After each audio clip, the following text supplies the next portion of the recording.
everybody. Steve Harvill with Creative Ventures, and welcome to the next edition in the brand new Did You Know series. Since the very start of Creative Ventures over 35 years ago now, I built the entire company around one foundational idea, and that is the idea of simplicity.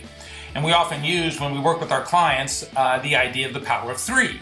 Is that if you can keep a system, a process, a goal structure, anything you're doing to three parts, the likelihood of you not only accomplishing that, but successfully accomplishing that increases. So I want to apply the power of three in a little different methodology now and show you how powerful three simple words can be. We just lost one of the iconic American artists, Milton Glaser, who died at the age of 91 last week. Milton was a spectacular graphic artist. And in his early days in junior high, he was recognized for being a genius at a young age in two different fields. In science, the head of the junior high science department often said, Milton thinks like Newton, Isaac Newton. If he walked down the hallway and hung a right, he'd be in the art department. And the head of the junior high art department would say they were amazed at Milton's grasp of form and color. Well, it would just so happen that young Milton Glaser would be faced with the Robert Frost fork in the road and have to make a very difficult decision at a very young age. In New York, they were just launching the idea of magnet schools, and there was a magnet high school for science and a magnet high school for art. And it would just so happen that the entrance exam to both of those high schools happened at the exact same time on the exact same day. So Milton had to make a choice. He chose the test that walked down the aisle and hung a right, the art test, which he passed with flying colors and was admitted as one of the first classes to the LaGuardia School of Music, Art, and Dance. The next day, he got a notice to see his junior high school science instructor, and Milton knew what was coming. He was going to get reprimanded for choosing art over science. So he drudgedly walked down to the office of the head of science, and he sat there, and the science teacher looked at him and said, Milton, I understand you took the art test instead of the science test. And he said, yes, sir, I did. He said, I understand that you passed with flying colors. He said, I did. His head dropped. And the science teacher did an unusual thing. The science teacher reached into a drawer on his desk and he pulled out a set of very expensive oil-based Italian crayons. And he handed them to Milton. And he looked Milton in the eye and he said, do good work. Milton tells this story quite often, and basically it permeated every art decision he ever made. He was married to doing good work. But that's not the only three-word element that comes into play in our little storytelling thing. In 2006, Mark Parker was made the CEO of Nike, the great athletic and fashion company. And being a wicked smart guy, he did a very smart thing. He called a number of other CEOs that he knew and he asked for advice. One of the CEOs he called was Steve Jobs. Now, Nike and Apple were just at the beginning of integrating technology with fitness. And he asked if he had any advice. And Jobs said, you know, you make a lot of beautiful stuff. A lot of it's in my closet right now. I wear your shoes. But you also make a lot of crap. So here's my advice. Don't make crap.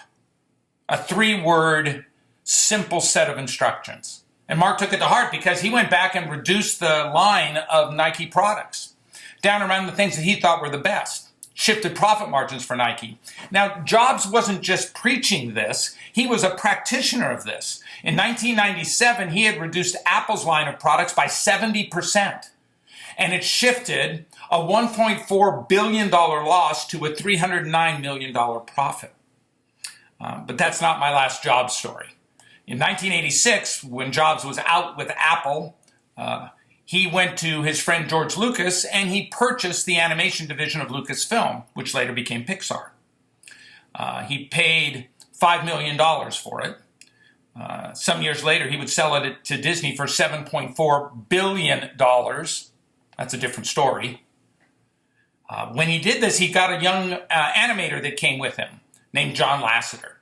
Now, this is a very young John Lasseter, not the John Lasseter that would lead Pixar to 16 Academy Awards and $14 billion in revenue. It's a young one. And he was ready to pitch his first idea for a computer-generated animated short film.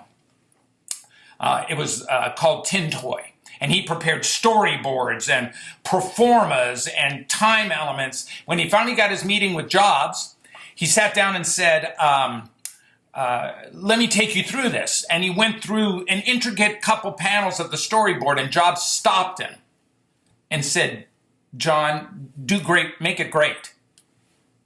Make it great. End of meeting.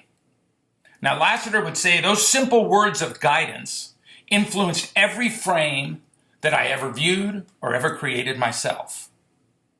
So it's this idea that you can take something, a large idea, and condense it so small that into 3 simple words, it can impact the work of a superstar as they move forward. Here's another quick example.